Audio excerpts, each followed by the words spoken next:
Yeah, so projection is when you don't own it. So it's not me who's mad, it's you, right? So I don't own that I'm mad at all, right? I just think that it's you, even though I'm the one who's mad, right?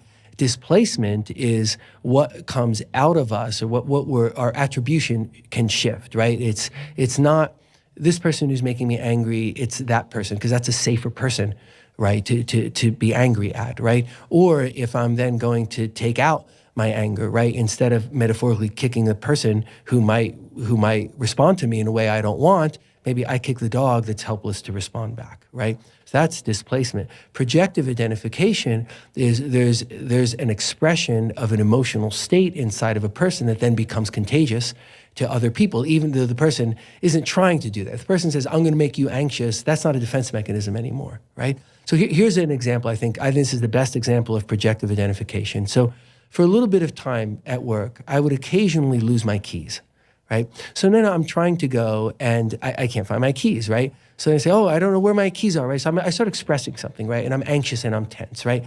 Now people around me hear that, right? And what do they start feeling? They start feeling anxious and tense the way that I do, right? And now they're like, well, now they want to find my keys, right? They want to help me so that I stop spreading anxiety and tension into the whole environment around me, right? So then they help me find my keys. I say, thank you. My own emotional state comes down. And upon reflection, I think, look, I don't want to do that, right? I'm getting my needs met by making other people feel in a way that's like not a good or comfortable way to feel. So here's a way around that, like put my keys in the same place every day, right? So then I can avoid that because it doesn't feel good to me. Like then if I get out to my car, like I find, I'm breathing a little heavy. Like it doesn't feel good because I was just agitated, right?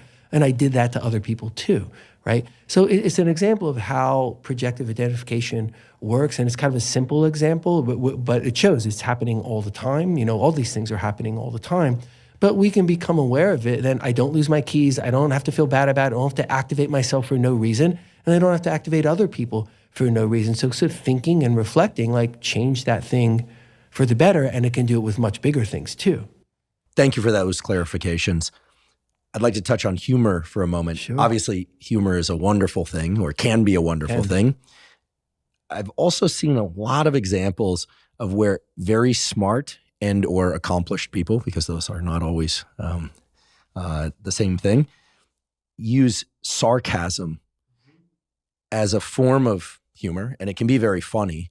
But I have to imagine, based on everything I'm hearing from you today, that there's a form of sarcasm which is an unhealthy defense. I'm thinking of the person that no matter